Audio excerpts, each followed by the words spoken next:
Good afternoon, everyone. Welcome to this information seminar.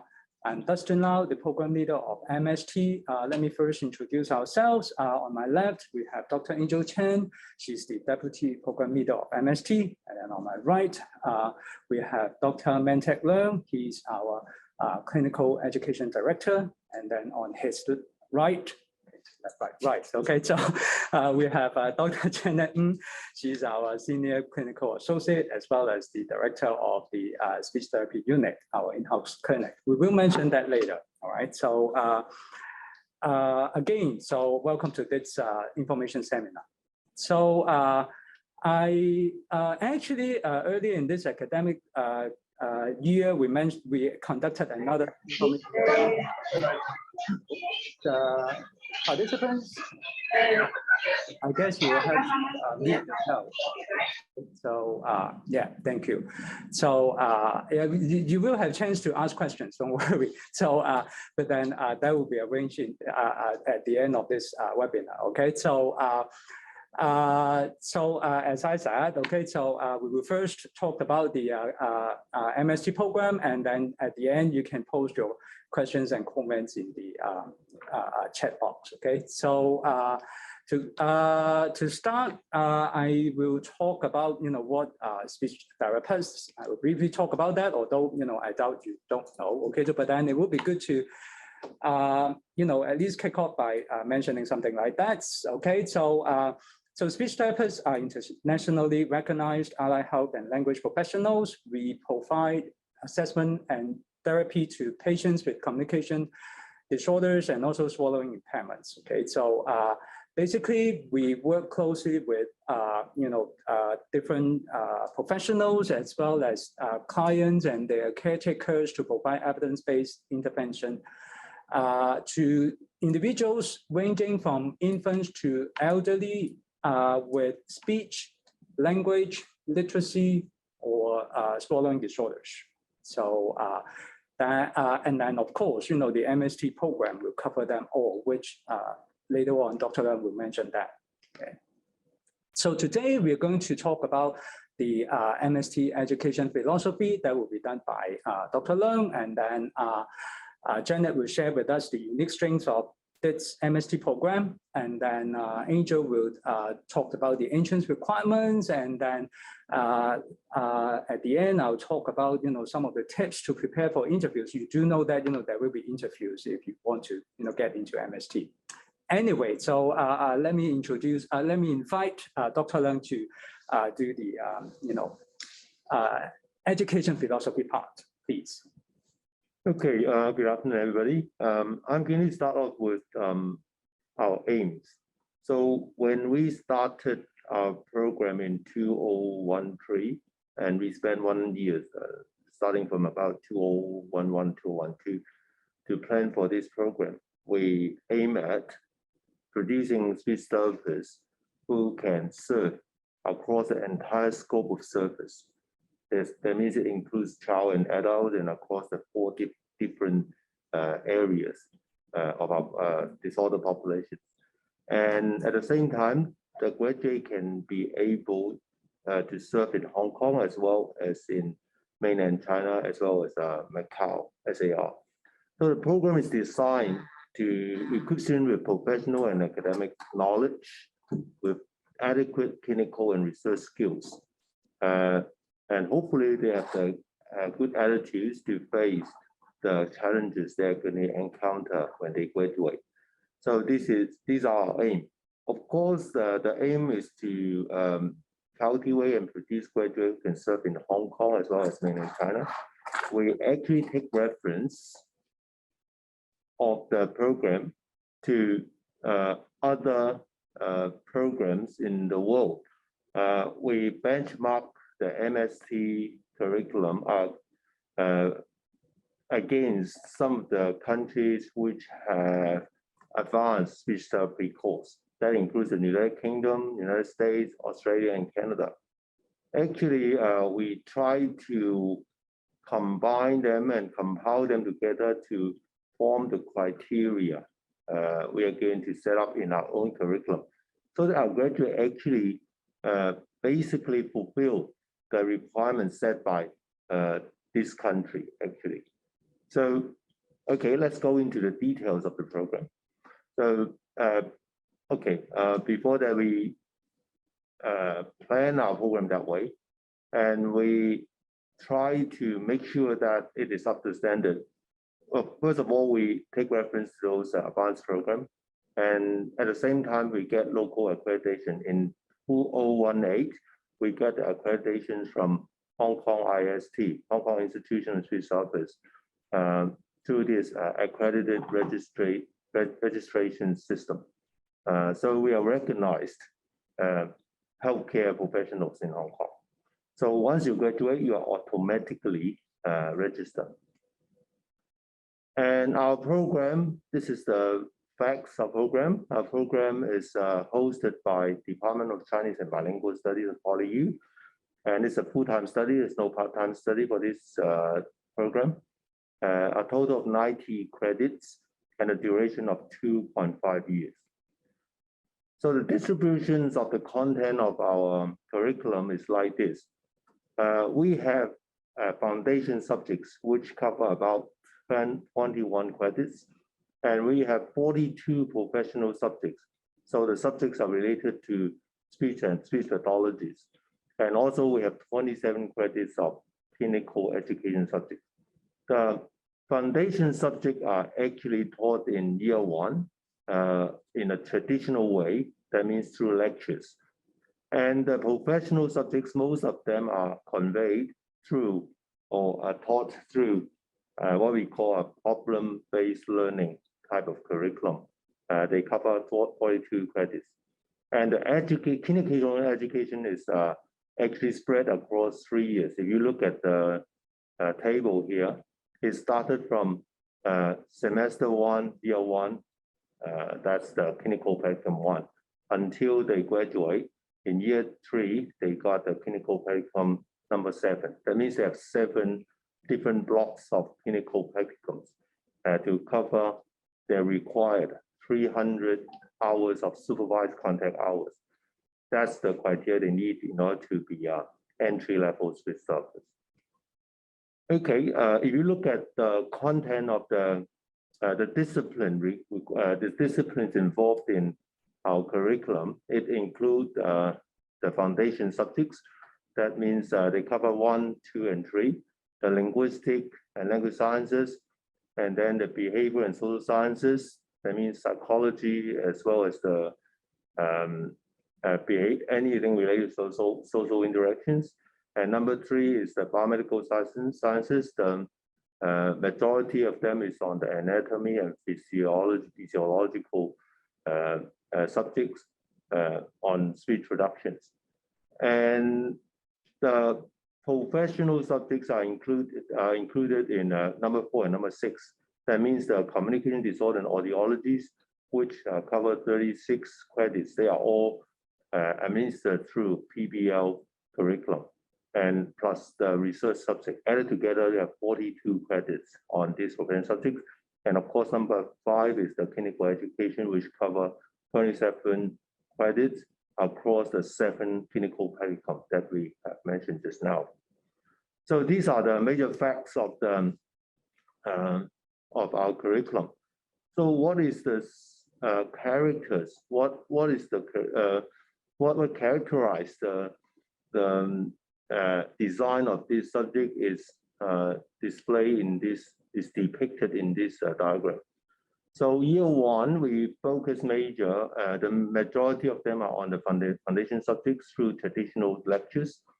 And year 2, we have the professional subject taught through the problem-based learning, which are based on case explorations. And the assessment is through what we call a triple jump assessment, which is specific designed for this PBL curriculum. And year 3, we focus on a lot of preparation for you to enter the market. That's include the professional ethics, research subjects, the final year project, and also some of the final touches on the clinical practicum. And they end by what we call a viva examination. We believe in the fact that we need a continuous assessment of the student ability, and we believe in the fact that final examination is a very good standard to mark your to benchmark your ability to be able as entry-level speech surface. So this is the design. So we are introducing our professional teams. We have young teams, and we have a lot of team members who have clinical qualifications. If you look at the diagram, so the small blue circles with an ST marked at the center of the circles are those staff we have now in our curriculum, in our program that has clinical qualifications. So most of them will have qualifications, clinical qualifications in your teaching staff. And then we have our clinical team. Of course, all of them has clinical qualifications, and most of them has more than 10 years experience. So you are actually, your clinical education or clinical learning is looked after by a lot of experienced researchers in the field. Okay, PolyU has a specific advantage in a lot of different areas. For example, linguistics, as well as the labs we have, because we have a rehabilitation science here that will allow us to have a very good lab facilities. So here the picture shows actually the student learn through our cadaver lab here at PolyU. So they have a specific advantage of looking at 3D model as well as a cadaver in their studies. That's very privileged for our students there to be able to have this kind of experience, learning experience. So we have an all-rounded clinical speech therapy training here at PolyU, as illustrated here by their transcript. So when they graduate, we can get a transcript like this one. On the left is actually one of the samples.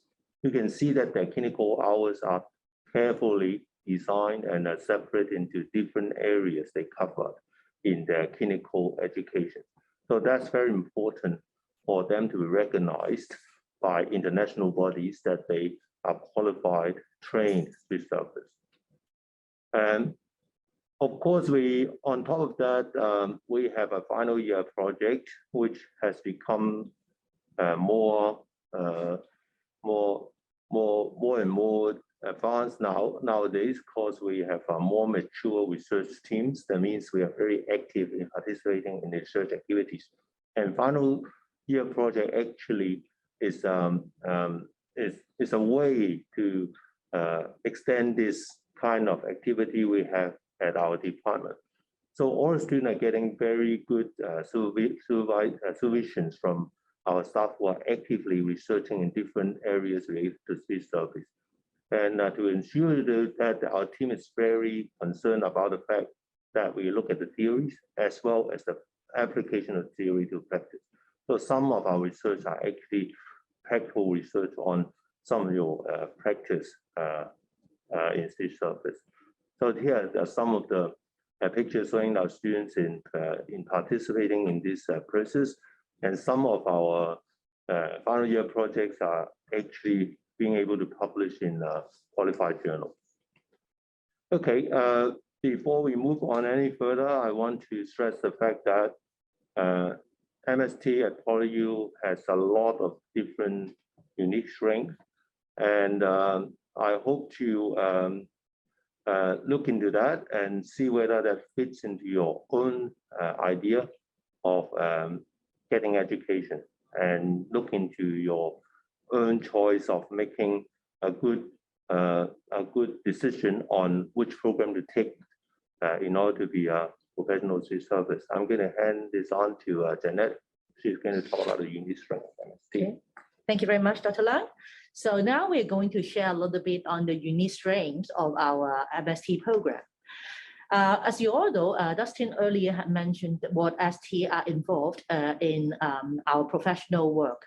And a lot of you may have heard, or you would actually be able to see a lot of preschool centers that they will be serving the general public, and then they are coming with speech therapy service. In addition, we also actually, with now the latest government funding, we also have speech therapists actually working in regular kindergartens, because as speech therapists will be sent by non-government organizations to different kindergartens to provide services, so that the children, they do not need to visit a particular center just for speech therapy services. So these are some of the latest development, and each of the area of preschool service had actually developed a lot over the past 20 years, and that's why we have a lot of positions in preschool settings. The middle one, you can see that we put in school age here. School age service has developed about 20 years, a little bit less than 20 years. So early on, and then the Education Bureau, and then they started to have service in mainstream primary schools through a program called Enhanced Speech Therapy Grant. And subsequently, this has been developed to some posts we call school-based speech therapists, SBSTs. So now we will be expecting there will be, if all the school could hire speech therapists, they are serving in primary and secondary schools. Most of the time, one speech therapist will serve a cluster of 2 schools, and a lot of them will be maybe 3 or 4 days in the primary school and then 1 to 2 days in the secondary schools. Of course, some of them may be serving in 1 school only, or 2 primary school, but this is what is normally happening. And they are working in schools, and there are about 400 posts of SBSTs in Hong Kong if they could all hire.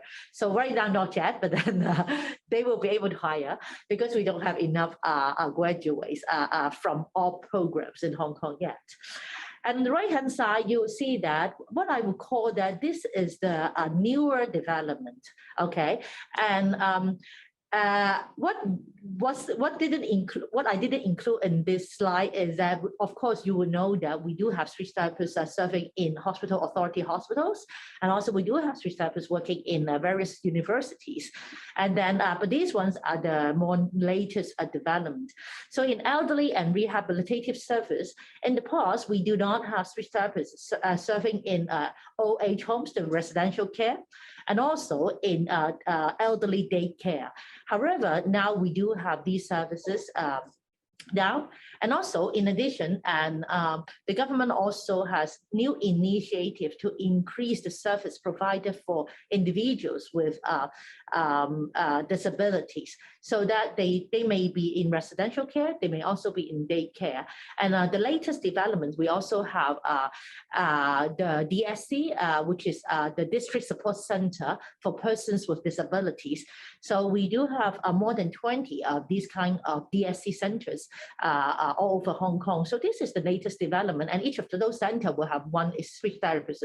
So if for that DSC service alone, in the past 2 years, then we actually add more than 20 posts in Hong Kong. So these are the opportunities that we see, and I think we would say that the population is aging, and also the service for preschool will also be enhanced, and they have also been enhanced over the past years. And we are expecting more job opportunities for speech therapists in the future. And if we take a look at, I just did a quick search on JUMP again last night. So it happens that even after our graduate, we will have a batch of graduating in January, which is this month. We have a little bit less than 40 of them graduating this month. And even after they fill the positions, you can actually see that there are more than 100 positions listing on JUMP right now. And I think what is more important, we see the opportunities for us in general as a profession, is that we see that there are also posts, they are looking for more senior practitioners. That means that if you are going to practice as a speech therapist, we started as a very small profession in Hong Kong, somewhat about 30 years ago. And then but the profession is growing and there are more practitioners. So naturally, and then we see that there is the need to have some more senior practitioners to play some leadership roles. And we can see that different organizations are actually offering posts like that, in addition to hospital STs or government, such as Education Bureau, they will also have more senior positions for speech therapists. So on the right, you may be interested to know that in Hong Kong, a lot of us know that most speech therapists jobs, they are paid not exactly according, but with reference to master pay scale of the government. Very often, a graduating fresh, we call fresh graduated speech therapists will be paid at 0.16 of MPS. And but I also heard that hiring difficulty is always there in our profession. So some of my students actually told me that they are being offered 0.18 to start their job as well. So, but in general, so this is just a general picture I would like to share. And if normally the pay scale is 0.16 to 0.33. And then you can see the rectangle with the blue dots there is the somewhat a promotion rank. So some people, they get promoted. So various organizations may pay differently, then they will be able to reach the upper part of this ladder. So, and you may be interested to know where do our graduates work. If you have heard what I said about service provision in Hong Kong, then you will be able to expect a lot of us speech therapists actually work for NGOs, non-governmental organizations, so to provide speech therapy services that would include, like I mentioned earlier, for children or for elderly or for people with disabilities. And we also have a lot of graduates working at hospitals. So mainly, of course, is hospital authority hospitals. And some of them, they work in mainstream schools, like I mentioned. Then we have newer SBST posts. And some of them, they work in special schools. Some of them, they work in private organizations. And a couple of them actually are working at universities. And some of them are actually pursuing their PhD studies as well. And among employers, I'm pretty happy to say that employers are happy with our graduates' performance, and various organizations actually will come to us, and then I'm still very happy that they will come to us and then asking us whether when would my graduates be available for work again? Because every year, actually they knew it, but they will ask again because they would like to get their recruitment exercise start early so that they will be able to secure the graduate that they like to hire. So actually this year, a lot of them, they got their offer when they are working on their CP7. And actually quite a number of them go to their CP7 placement site for their new job. So now they're anticipating to start their job. So because they will be able to start, I think, next week once they get their result confirmed. So, and like Dr. Lam mentioned earlier, our clinical education curriculum, you could see that we have CP subjects in all 3 years. The good thing is that you will always have clinical practicum throughout this study of MST, right? And a little bit downside is that you don't have summer holiday, but you know, we are postgraduate student, we don't like summer holiday, right? And so that's why, but the continuity is important for clinical practice in order particularly for students to develop good clinical skills and good attitude to be a clinician. So let's see it as a good continuity in these 2.5 years. And like Dustin mentioned, so I work with the speech therapy unit, and then that is an in-house clinic of speech therapy. So there, in addition to clinical placement, we actually provide clinical services to the public. We actually hire speech therapists providing services there. And it's an education platform. And then so a lot of our clinical practicum will be arranged there in addition to some external sites. And it's also a research platform that a lot of our professorial colleagues will conduct their research using the same platform, because this is a way that, like Dr. Lam mentioned earlier, that researcher would like the research to be used, because this is the impact we can produce for the society. But at the same time, we would like to know what is needed to know what questions do we ask in research in order for the profession to grow even better. So students will always hang around in STU. So if you are going to study here, and then you'll probably spend quite a bit of time here as well. And these are some photos of STU. Unfortunately, we are not conducting this seminar face-to-face. Otherwise, we usually have a tour to get around, then you could have some first-hand information. You can see we have 10 clinic rooms, because with observation facilities, because we will have a lot of concurrent sessions when we are doing clinical placement. And we also have other activities for the students. For example, they may review their own video recording of the clinical sessions in order to learn better. So we have video stations, and we also have some discussion rooms, and also still some students may be using our facilities to practice some skill before they see patients as well. And in addition to the clinical practicums I mentioned earlier, so we have different ones in Hong Kong and in STU. We also have telepractice, because in the past few years, like we also doing this seminar over Zoom, and telepractice has been getting more popular during the COVID pandemic time. And in addition, we actually learned, our profession actually learned in general that telepractice could help us with some other cases that it's by choice that they choose to do telepractice, instead of that they have no choice to come, that they go for telepractice. For instance, we have some school-age children, because on a regular school day, they can only get off by 3:30 or 4 o'clock. When they get home, maybe 5 o'clock, parents bring them here, then the time that STU will be closed, because the clinic closed at 6 p.m. every day, so they can't come on weekdays. However, then now some of them, they offer telepractice when they look for some literacy program. For example, we have a reading disability program for some people with written language disorders, such as dyslexia. So they will just get home, and then they will start the session with our clinician over the internet, so that they can actually, maybe their Thursday afternoon is free, then they actually can do it without the trouble of traveling to PolyU clinic. And of course, we will also have some elderly residential care that we work with. And then, so we actually hope that by the time COVID is getting the impact to be smaller and smaller, and then our life is getting more normal again, we will be able to have a lot more clinical encounter for our students.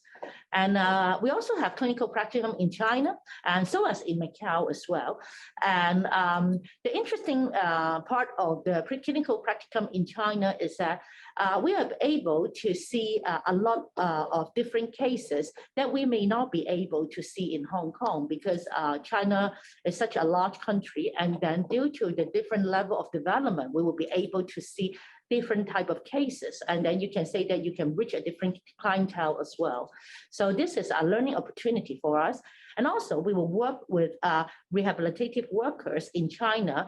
We get them training, and then our students also will engage in these kind of training, because our students as a speech therapist later, when they graduate, they will have a lot of opportunities for staff and parents training, in addition to just professional development among STs. So these are some of the external clinical practicum partners. So we work with basically almost all the organizations in Hong Kong. And we have been fortunate that we have been able to secure quite a lot of clinical placement for our students. For instance, our just a graduating class, then we have 36 students in this graduating class, and then each of them have been arranged 2 external placements in the clinical practicum 7. So just right before their graduation, so they can have opportunity to go to 2 different sites during this final placement. And so about the unique strength of PolyU, I think a lot of people know that PolyU has been so-called famous in applied sciences all over the years. So we have a lot of rehabilitative sciences, we have nursing, we have social sciences also in PolyU. And like we mentioned earlier, we ourselves have a speech therapy clinic, and we are lucky that PolyU is centrally located. So that's why we have a clinic, and we will be able to attract a lot of different clients to come to this clinic so that our students could be exposed to a lot of different cases. So that the variety of cases actually help us to train students to be a more all-round clinician. And also, this program, MST, is offered by the Department of Chinese and Bilingual Studies. So we work very closely with our linguistics colleagues so that we would be able to learn the latest trend of Chinese linguistics so that we will know more on how to apply them. How can you use the linguistics clinically for better analysis of, for example, language samples? So these are the strengths that we have here. And also, like Dr. Miller mentioned earlier, that you can see that we have a relatively large stable team of teaching staff members, including professorial members, scholars, that they run a lot of research, and also clinical associates. They have a lot of different experience. So there's a bit of a behind the scene teaching and learning. As you can see that we do quite a bit of clinical supervision, so by different people. So we have a large team, full-time team here, and also we will engage some part-time colleagues in order to get our students to expose to certain specific type of cases, because we will have different expertise to be invited, and then so students can learn from different people as well. On the right-hand side, you will see that this is part of our PBL learning session. So I think they were drawing the concept map. This is part of the important learning activity that they have every single week when they're in year 2. They will start again next week. And these are some other teaching and learning related activities. On the lab, you can see that there was, of course, no mask. That means before COVID, right? Those are photos. So we went to China, and then we actually take some nicer photo of clinical training, but this is they are preparing for the placement late in the evening. So they need some food, so they have snack and trying their swallowing ability, likely. And in the middle, you see that actually the graduates come back to take photo of us every year during the congregation day. And on the right-hand side, you'll see that we also have some activities that students would like to participate together with us so that we will be more connected to the community. So, and what is more is that we do have some scholarship opportunity in MST. So number one is that we have these CBS Distinguished Postgraduate Scholarship for Speech Therapy. So this scholarship is available to both local and non-local students. And we offer up to 10 scholarship per cohort year. Every year we give 10 scholarship, up to 10, and in each year. So that means first year and second year, because there are 2 full years only. And that is subject to good academic and clinical performance. The maximum amount a student can be awarded, as you can see, will be $60,000, because if first year you get $30,000, and second year you also got that you will have $60,000 in total. Then that will be about 12% of the total tuition fee. And the good thing is that you don't need to apply for this. You will be automatically considered after you enroll in this program. So very user-friendly that you don't need to apply. And so secondly, we will have graduation prize as well. So, so the third-year student will not be too upset if they don't have the scholarship. If you are graduating class and your cumulative GPA is of certain level, then you will be eligible for this graduation prize. And there is no limit. So if we have so many students getting a very high GPA, then they will all be awarded this graduation prize with a letter of commendation from the department as well. So this is something that we have here. And for credit transfer, for the people, the students, then they have, a lot of students will ask if they have studied similar courses before, would there be any possibility for credit transfer? Yes, there is. And we have up to 16 credit in year 1 courses for a credit transfer. So there's no credit transfer for year 2 and year 3. And usually, we have to see that the credit has to be coming from courses of same standard, and then there will be granting the credit transfer. To apply for this credit transfer, you only need to contact us after you get admitted to the program. So I think this is something will happen later, but this is more for the information at the moment, okay? So, and if you are coming to study with us by September, coming this year, okay, it's January already, so this year, right? And so you can be expected that you will be attending an MST orientation day later in August, where we will meet you and then before the formal classes. And everybody has to come for this information for the orientation day, because we will deliver some very important information in this orientation day. So we would like to see many of you here later. So next part, I will pause the time to Dr. Angel Chen. She will share with us some entrance requirement for this program. Thank you, please. Thank you, Janet and Dustin. So next would be the entrance requirements. This section is rather factual. And please also note that the PowerPoint slides and also the video recorded session of this information talk will be uploaded afterwards. So you don't need to jot down all the details of these slides. All right, so this is the degree requirement. And since this is a master's degree, we do require a bachelor's degree from a recognized university. And preference will be given to applicants who have a bachelor's degree in linguistics, psychology, speech and language sciences, medical or health-related disciplines.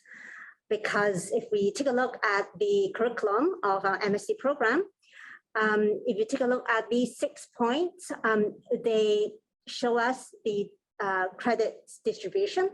And you would see that the curriculum would involve a number of supporting or foundation disciplines. So we believe that if an applicant has formal training in these supporting or foundation disciplines, then she or he might have an advantage in her study. Now, having said that, if an applicant has not had a formal training in these supporting disciplines, you're still welcome to apply, because in the past we've always been accepting students who haven't had, promising students who haven't had relevant training in these disciplines, but still these students are able to shine in our program. So next will be the English proficiency entrance requirements. We do recognize a number of public exams, and this slide shows all the specified standards that we would recognize. And I'd like to highlight 2 other points. One will be that another additional exam that we will recognize will be the CRE, the core recruitment examination by the government, and specified at level 2. result. So that would also be recognized as equivalent. And then another point would be the validity period of our TOEFL and IELTS results. The validity period in general will be 2 years, and we have a 3 months grace period. And this means that if we take the cutoff date, if we take the application deadline, which is the February 28th, 2023 as the cutoff date, if given 2 years and 3 months validity period, if you take your IELTS or TOEFLs before November 28th, 2020, before November 28th, 2020, then you will have to retake the exam, okay? All right, so next will be Chinese proficiency. Similar to the English proficiency section, we do recognize a number of public exams here. And all these requirements are specified in the following bullet points. And also to highlight a number of additional points here, we also recognize CRE, that is the core recruitment exam by the government, the Chinese test, level 1. So the equivalent standard will be level 1. And for mainland applicants, a common question will be whether we would recognize and accept results from Gohao, Gaokao, or PSC, 普通话水平测试. Now, unfortunately, according to our current system, although these are respected examinations, they are not listed in a current list of recognized exams under Chinese proficiency. So if you have not, for mainland applicants, if you find yourself being able to satisfy our other requirements, and it's just because of the Chinese proficiency, we do encourage you to still apply, but please tick HSK, okay? You still have time to apply for HSK. And one additional point would be that SHSK is recognized, but unfortunately it's not held. It will not be held this year, according to our understanding. So for applicants who cannot count on DSE or HKCE or IB results for certain reasons, then please take HSK or CRE exams instead. All right, so this slide shows some basic information about SHSK, as mentioned. But since it will not be held this year, so we just go through this quickly. And this slide shows HSK, some basic information about HSK. If you'd like to know more about the test dates, you know, do a bit of planning, so you can scan this QR code and go to the relevant website for more information. Other entrance requirements would include a personal statement that this is expected to be written in English. And the personal statement would address your understanding of speech therapy and your commitment to speech therapy as a career in Hong Kong and or mainland China, and how your previous studies and experiences support your application, highlighting in particular relevant study, work, and or personal experiences that are related to speech therapy. And your personal statement can also include explanation of any other factors that the admission panel should consider for your application. Now, additional would be recommendation letters 1 to 2. And this is optional. Although this is optional, we do encourage you to submit a recommendation letters, assuming that they are positive. And these include, you know, commenting on your qualifications, your relevant working experience and other achievements. Right, so points to note regarding entrance requirements, please upload all supporting documents via e-admission or online system. So they include the bachelor's degree proof, English and Chinese proficiency proofs, personal statement in English, and that will be about 800 to 1,000 words. and recommendation letters. Optional, but encouraged. One point to note would be that in the past, we've seen applicants who somehow overlooked uploading their English or Chinese proficiency proofs. And that would incur extra time for our general office admin colleagues to chase after each applicant for them to provide the proofs. So in order to streamline the process, and also as a gentle reminder, there are 3 places in the online system where you can upload your language proficiency proofs. So there are 3 ways to do so. One would be you can upload your language proficiency proofs at the section called additional documents, okay? The section called additional documents. The second way that you can do so will be you upload these proofs at the section called post-secondary. So you can also upload your proofs there, post-secondary section. Now the third way will be, some applicants would scan and attach the proofs, the language proficiency proofs, together with the undergraduate bachelor degree certificates into one PDF file and upload everything together. So that's also another way to do so. Yeah, so 3 ways to do so. Please be reminded to do that. Now, as we see, there are some additional lines at the bottom of the slide. So normally application will not be processed unless with full provision of supporting documents. Now, having said so, we do have some flexibility to accommodate for special cases.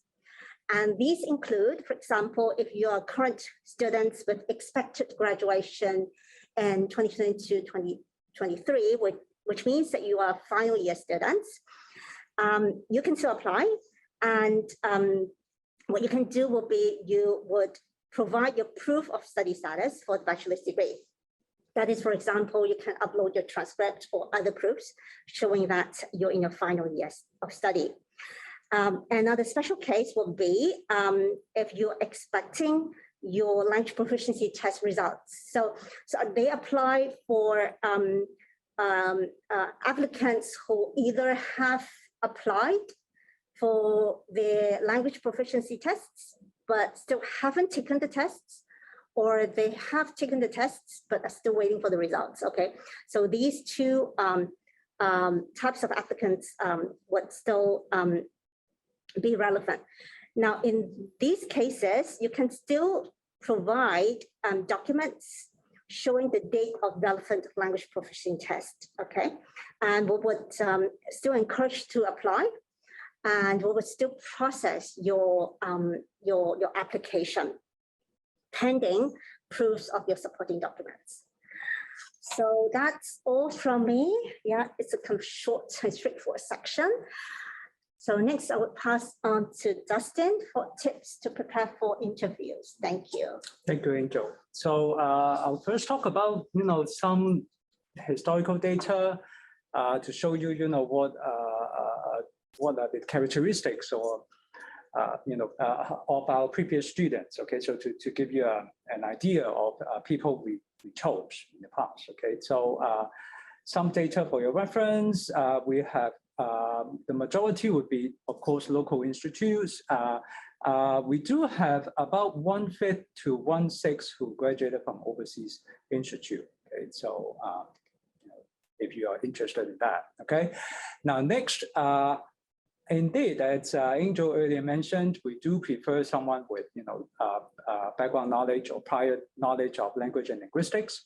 At the same time, we appreciate students who have prior psychology or social science background. So and of course speech and language sciences as well. So again, to give you some idea. But as Angel also mentioned, we also admitted students from different backgrounds like business or engineering in the past. Okay, so, and they did really well.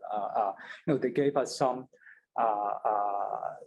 different things, ingredients to their sessions. Actually, something we appreciate. Okay, so now what we're looking for. Okay, so we're looking for somebody who are prepared and who have the quality and determination to become a helping professional. Okay, so we want someone with good academic and intellectual abilities, because that's essential for learning the theories to be applied in the planning of speech therapy sessions. Okay, so and then we want someone with appropriate aptitude and attitude. We're talking about serving patients and their caretakers as well, isn't it? So we're looking for someone with good language abilities, meaning that, well, if we are to, train someone to use language or to acquire language, we definitely need, good communication skills. Language would be included, of course. Okay, so individuals with relevant experiences would be preferred. I think, like, 2 days ago, we actually have our first round interview. Someone actually demonstrated to us that, she volunteered in a special childcare centers in the last few months, which, to her, it's an eye-opening experience. And at the same time, through that experience, we know how enthusiastic she is to join us to become a speech therapist. That will be relevant, definitely. Okay, so and then, of course, if you can demonstrate your potential to give good impact to the profession, which you can do in your personal statement. Okay, so that will be something we valued as well. Okay, so and of course, since we don't really like summer holidays, right? So we don't need the abilities to cope with stress. Okay, so that's essential. We always mention that. Okay, so Janet earlier showed you the salary scale of typical speech therapists. The thing is, the salaries of speech therapists, the good thing is that they're stable, really stable. Okay, but they won't make you rich. Okay, so we usually enjoy our heavy workload on a regular basis, and then in the evening time or in the weekend, we do continue education. We attend courses, and through which we will enjoy the job satisfaction we have. Okay, so that's a typical speech therapist life. Okay, so so we are expecting speech therapists to have genuine, sincere interest in helping people, above average intellectual aptitude. They should be good communicator to both the patients and their caretakers, and probably other professionals as well. We are looking for someone who respect knowledge, scientific evidence, and then someone that with patience, emotional stability, tolerance, and persistence, so that they can work with different clients with different communication disorders, and of course swallowing disorders as well. Okay, so to achieve that, good resources linkage, or some kind of imagination would be needed as well. Commitment to work would be necessary, and then the ability to communicate both orally and in writing. Okay, so these days we do need someone to write good reports as well. Okay, so and then yeah, the good thing about being a speech therapist is that we always encounter new challenges. So an attitude of embracing challenges would be necessary. So you probably know that, but then, just to reiterate, we do have a group interview and individual interview for selected applicants. Okay, so for the group interview, it's like a 15 to 20 minutes session conducted in English. The recent years, we converted that into what we call a PBL taster. So you come to attend a group session You will be given an abstract of an article. After reading that, you will be encouraged to discuss among other applicants how to apply or how would you evaluate that abstract given, based on your experience or knowledge, or by integrating your different comments during that discussion as well. And then after that, you will be invited to attend an individual interview conducted by 2 panel members. That one will be we will be using English, Cantonese, and Mandarin. Okay, so and of course, we want to know you better, and at the same time, you can know us better as well. Okay, so towards the end, you will be invited to ask questions. Don't waste that chance. Okay, so you can actually demonstrate something using that chance by asking us questions. So some interview tips. Be yourself and be genuine. Okay, so what that means is that don't pretend to be someone that is not you. All right. So I am quite sure that the whole teaching team, or being the interview panel members, we can tell whether you are being yourself or not in that individual session. So be genuine. Just show us who you are. Give us what you think would be the answers towards our questions, or when we are asking you to share with us your experience, something like that, and that will do. Okay, so the thing is, we're not only selecting a designated kind of a group. Okay, instead we are selecting, as I said, good candidates with potentials, and then we will groom you to become speech therapists, or I would say, unique speech therapists, because, everyone is different. And then, so, be yourself. And that's very important, okay? So, and of course, okay, so you have to prepare for that, okay? So, I mean, nowadays, there are a lot of information from the internet, talking about speech therapy practice in Hong Kong, this information. So, you are encouraged, you're highly encouraged to, read some of those before you come to the interview, so that, when we're giving you something like, a case scenario kind of a question, you won't be like, shocked about, what happened or, being described in that case scenario. So read something before you come, I mean, with the relevant thing, okay? So, and then, I mean, sometimes we will ask you to, integrate your knowledge, your prior knowledge, during the session. Just relax, okay? So, if you're too stressed, you won't have the chance to demonstrate your abilities. I mean, again, we're not looking for unique answers there. Instead, we are sometimes we're testing how good you are as a quick learner. Okay, so and that's important. Okay, and dress professionally. Okay, so I mean, what I observed 2 days ago, it's quite good. Okay, so finally, we are conducting interviews face-to-face this year again. Okay, so we are expecting to see you soon, actually. Okay, so and of course be punctual. Okay, so and I guess that's basic. Now, some timeline for your reference. Okay, so the major timeline now would be the deadline of application, which was not shown in the next slide. Yeah, in the next slide. So instead, so it's the 28th of February. Okay, so I mean, after the end of February, we will review your application.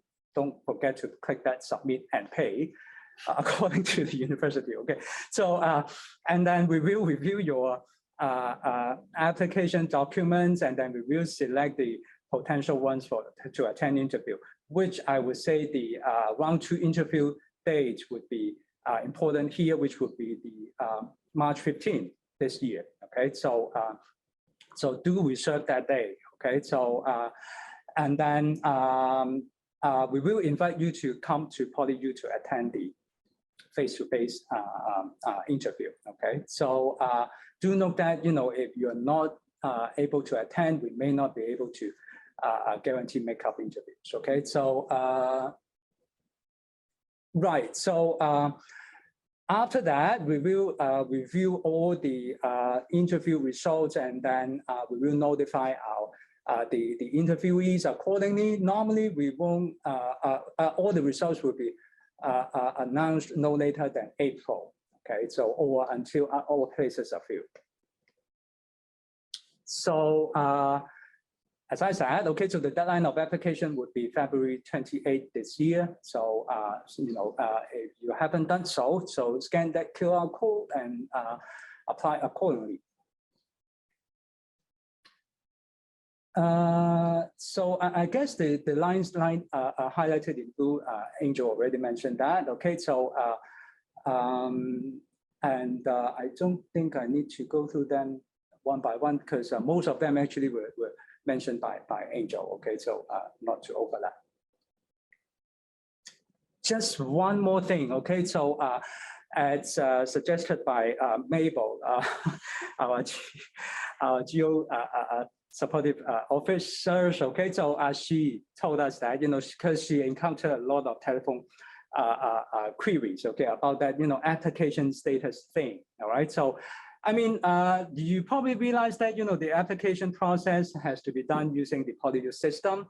And due to some funny policies, we have to sort, or we have to put you into one of these categories within 2 weeks of applications or something. Okay, so in a very short time. But then, the thing is, we have to arrange interviews. And so, okay, so the green ones that are bracketed there. Okay, so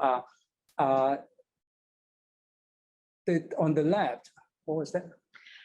Sorry. On the left one is the one that if you haven't paid, okay, so right, then you'll be that would note that awaiting payment. Okay, so and that means that you have to pay. Otherwise, we cannot process your application actually. Okay, so and then once you did that, you are officially enrolled into that round of application, and then review your application document, and then we will put you into something like either the application being considered or on waiting list. Okay, so both actually indicated that your application is being processed. Okay, as I said, due to some funny regulations, we have to put you into either one. Okay, so and of course, that will take time before we give all the offers. Okay, so and then finally, if you are given a place, then it will specify as offered place as the application status. Okay, so if you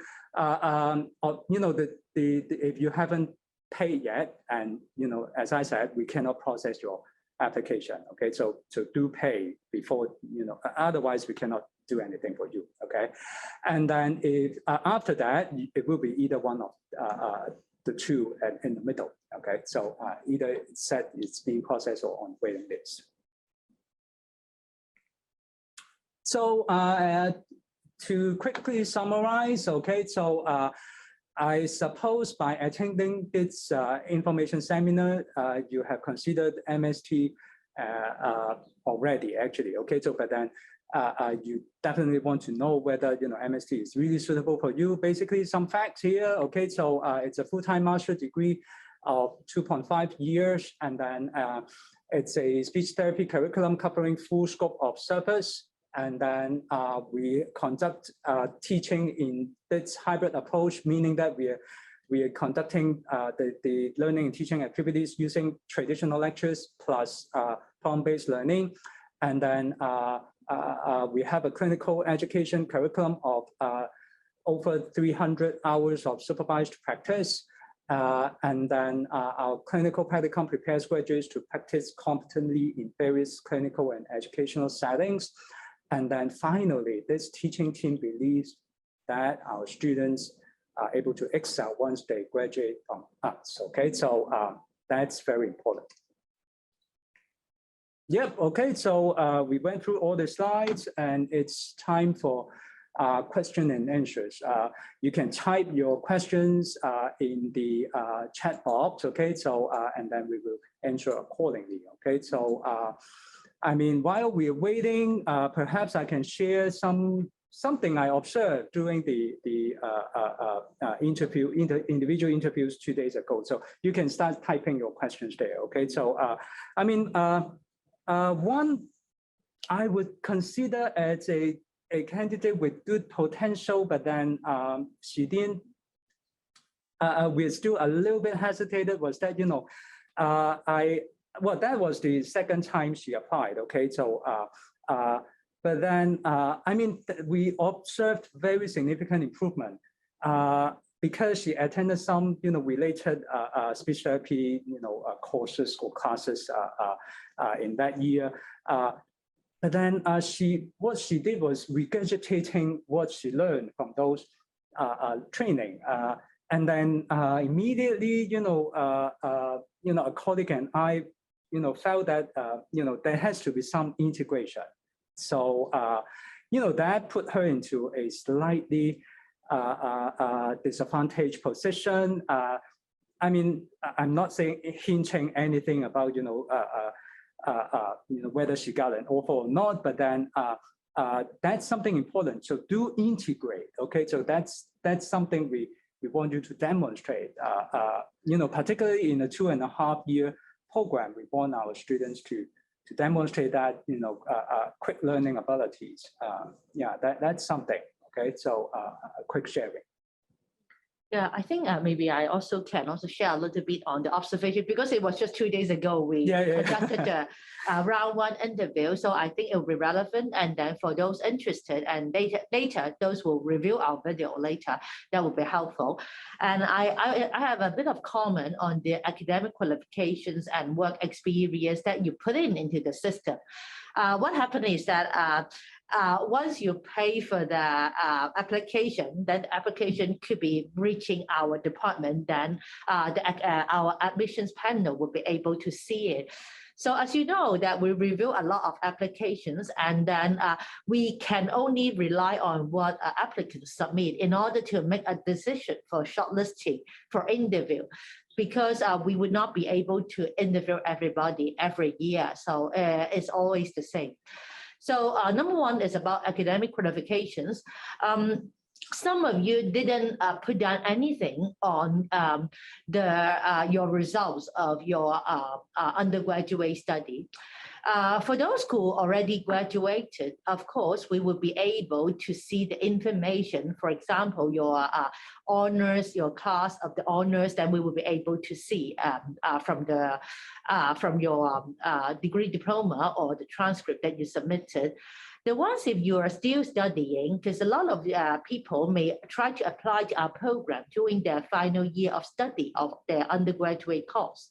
So, but you will be able to supply some transcript to us or some academic proof that you will be able to show us your cumulative GPA. And a lot of people will ask me all the time that, are you looking for someone with certain GPA level, things like that for an interview? The truth is that, yes, of course, we want someone who can study well. I mean, this happens to all the universities. But secondly, you also need to understand that actually not all the degrees program around the world, they have GPA scores. But for the one you're studying, if you have GPA score, of course, it will be helpful for us to know. Sometimes, actually, we are more interested to see the transcript because we will see that for people that are in certain course, they're doing better and they may be performing not as good in certain courses. Then sometimes we will be able to understand, oh, this student do better for example, for some certain science subject, maybe he's not doing very good.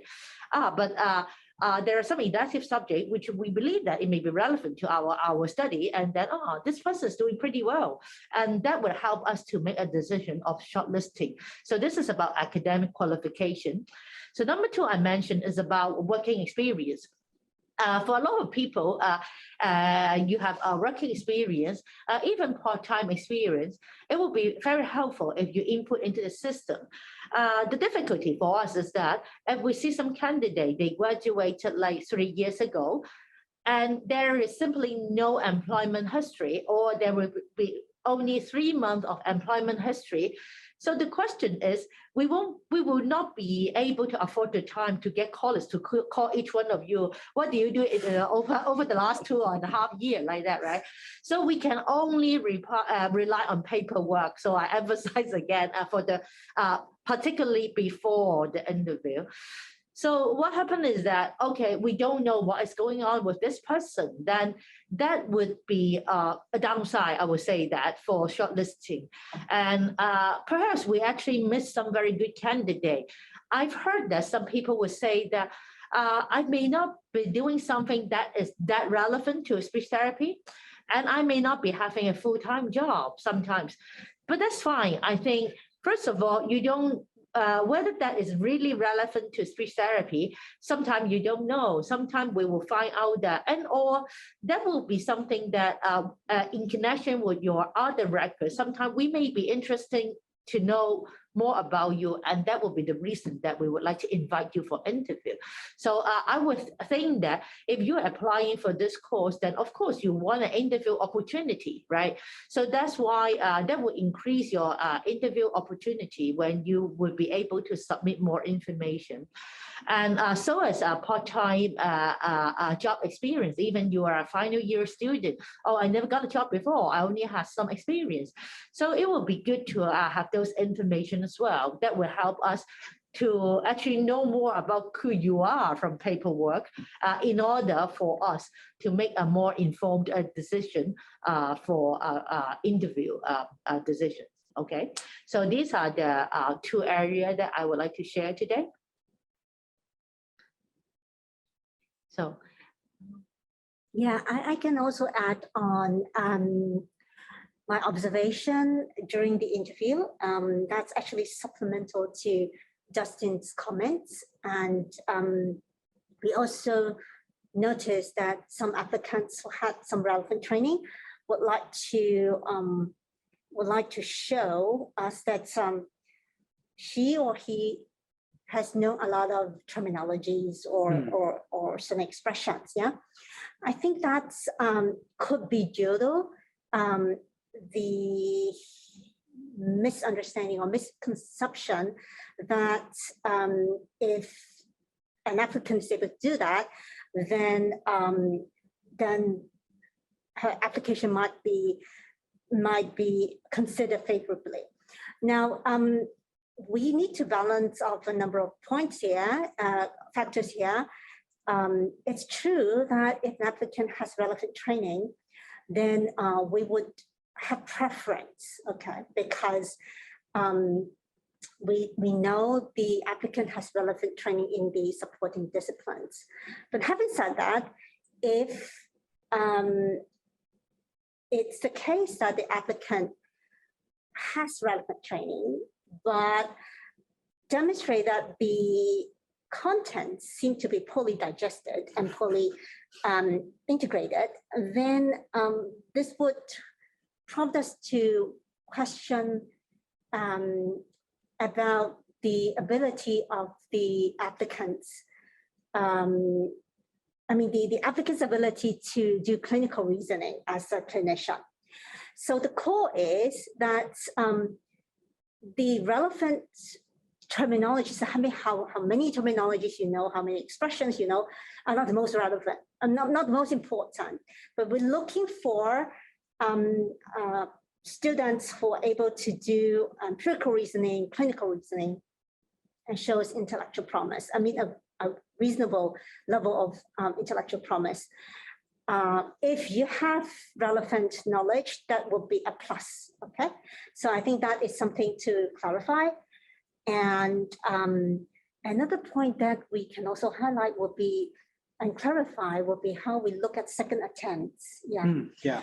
Because some applicants might be worried that if she's not successful for the first time, then her second attempt will be perceived negatively because she has an unsuccessful attempt record, yeah?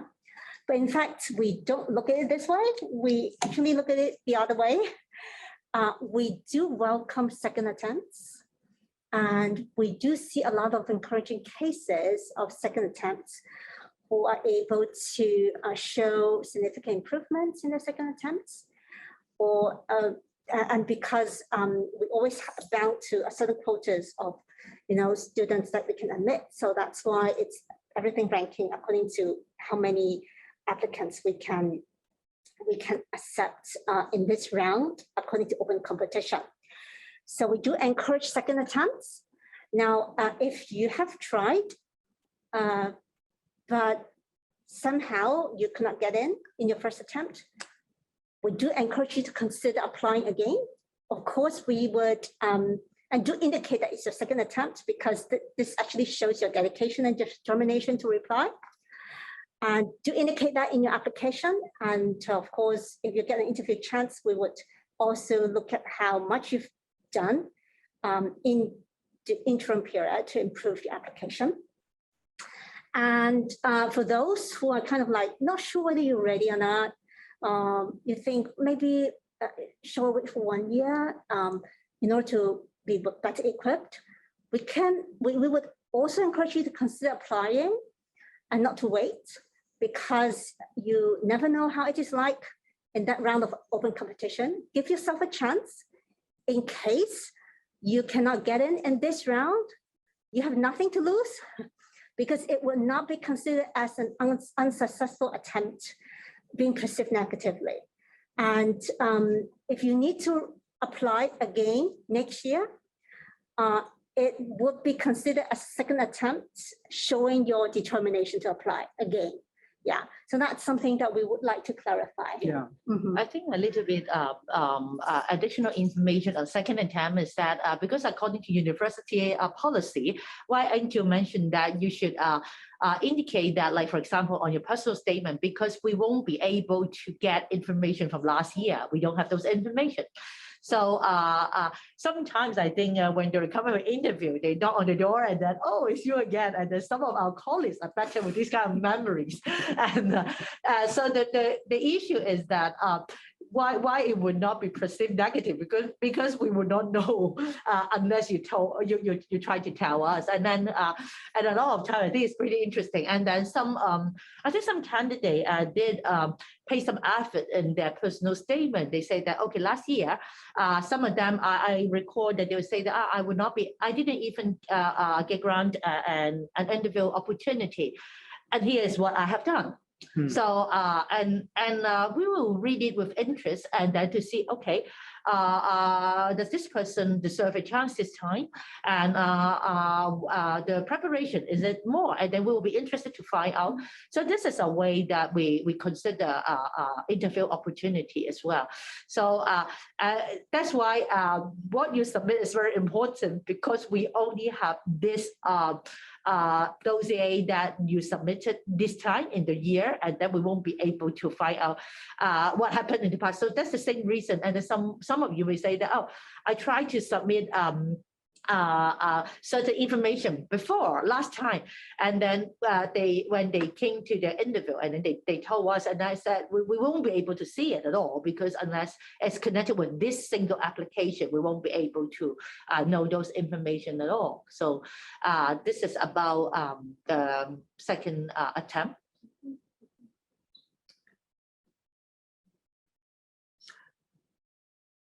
Oh, there's this question popping out. I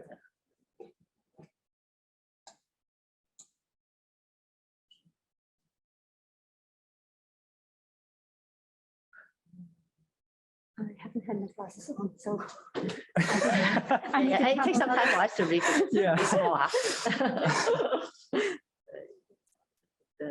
I think it's well, if I read it correctly, okay, so it's really small, okay. So I think it's about the ratio of, or whether we have preference for fresh grads or someone with some working experience. I think we basically have a mixture of both, okay. So what that demonstrated, or that actually, it's relevant to what we said.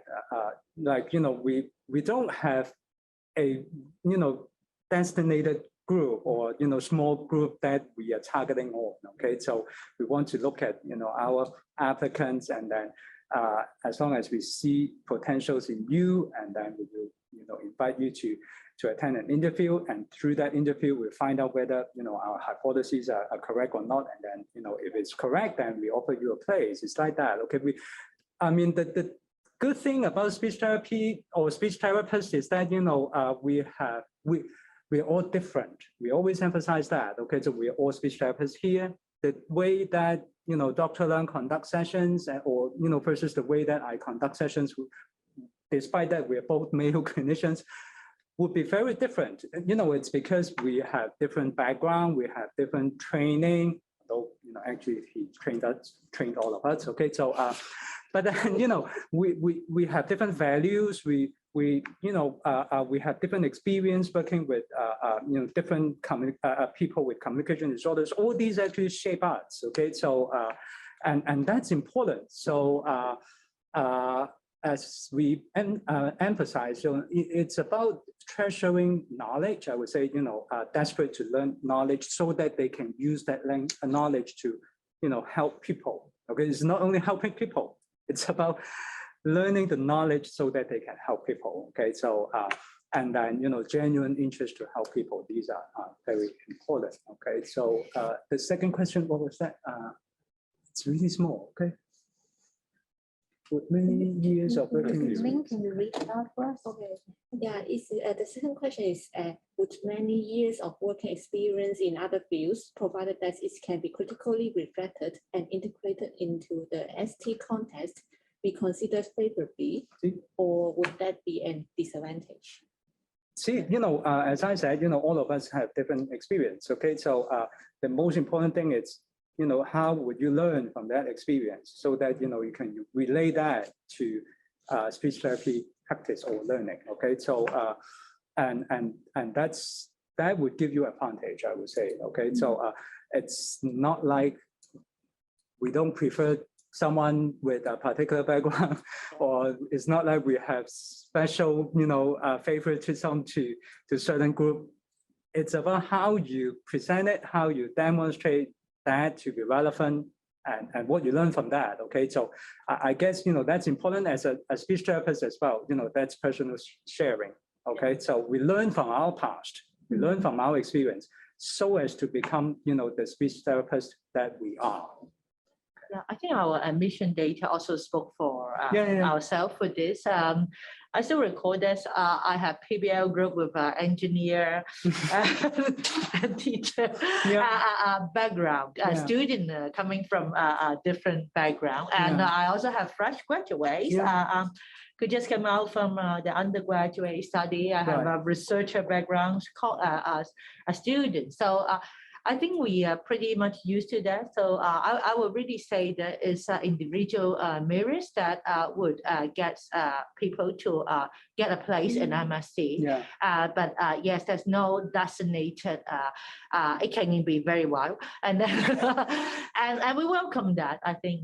So really no. But of course, you have to demonstrate that to us. Okay, so either in the personal statement, and of course during the interview. Okay, so we won't assume anything. Or what make you, just like I think you're right there, it's critical reflection. What kind of things that make you have a change? I think Dustin mentioned earlier that sometimes if people come to us and say that I would like to be an ST because I would like to help others, then my question would be, what kind of profession would not help others, right? So basically, that is not a good justification with grounds if you said that one is why I would like to enter the ST profession, right? So if you think that way, then you would need to find out some more. You need to get us to know you more so that we will be able to know the genuine reason behind that. Okay, this is why what had brought you to today and to this step. So I think this is what we're interested in.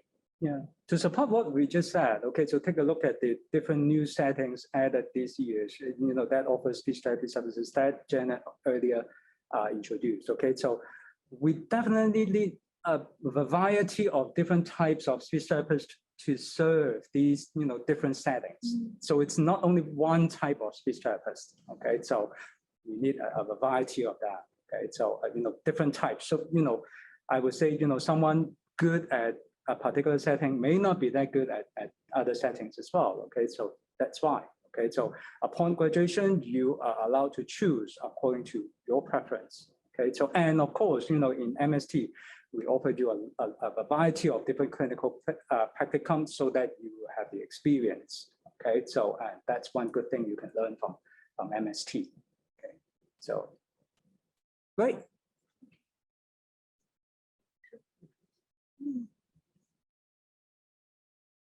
Can we have one final comment about the group? Okay, so I heard from colleagues that they were less fighting in the group session this year, isn't it? So that's something good. Okay, so I think Dustin is mentioning about our two parts of the interview. We have the group interview and we have the individual interview. So individual, of course, you don't need to fight because you are facing two panel members. You'll be talking to them anyway. But a group interview is normally held in the format of group discussion, like we mentioned earlier, just like a PBL taster. And we will have about mostly, I think, 8 to 10 candidates together. And in some years, there are, well, of course, there are 2 no-no in the group discussion. I think you would all can imagine. Number 1 no-no is that you don't get one chance to talk at all. Apparently, the interview of the admission officer would not be able to grant you any point for that group session if you haven't even engaged once, right? And the second no-no is just the other end of the pendulum, which is you just keep talking. And the issue is that the interview panel here would not stop you. And for group interview, because group interview is to be held in that way, so the candidate has to figure out the way to kill that, I don't know, 16 or 18 minutes on their own, right? And but there are some candidates, I know some candidates, actually there are some very strong candidates sometimes, but if you are too eager to talk too much, then the issue is that it seems that you will not be able to give opportunities for others. And if you record what we talk about in learning, like PBL learning or clinical practicum, we work as a team all the time. We could have a lot of individual characters and we would have a lot of individualistic strategies or styles in some ways. We are a profession who always need to work with others as well. So that is not a very good sign that if people are too aggressive and taking up just opportunity, they're just not leaving opportunities for others at all. However, I think 2 days ago, according to the report of the interview, and then it seems that it has been pretty good, and then the atmosphere has been pretty good. And I think just seems like the last question that we answered, people from different backgrounds actually brought in something from their background and then to share with the group. So even though it was very short interview time for group interview, and there will be some good signs that we see, and then we will be happy to see more in our next round of interview, I think. Yeah, having said that, there are still places. Yeah. Okay, so it's not like we have already chosen, Yeah, that's right, that's right. Yeah, there are still places, so do apply, and then we're looking forward to meeting you in the second round of interview. All right. So 28th of February is the submission deadline. So meaning that all the document has to be submitted with the fee paid, and that will be called in the system. And then after 28th of February, we won't be able to accept the application anymore, because then the admission panel will start to shortlist candidate for the 15th of March interview. So for those who are going to come to the March interview, it will likely be a face-to-face interview again. And then candidate being invited for interview will usually get notified about 1 week before the interview date. So please look for the email if you have applied, and then you will look for the time that we arrange for your interview. If you're applying from outside Hong Kong, for example, if you're currently residing overseas or working overseas or in mainland China, then you won't be able to travel to Hong Kong that day. Then after you receive our interview invitation, you could reply to that Mabel, and then we will be able to arrange a virtual join-in interview for you. So that is what will happen.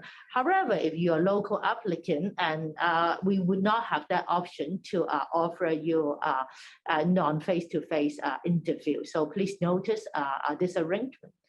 So other than that, I think that's all for today. Yeah. All good. Yes. Okay. So bye-bye. Bye. Bye-bye.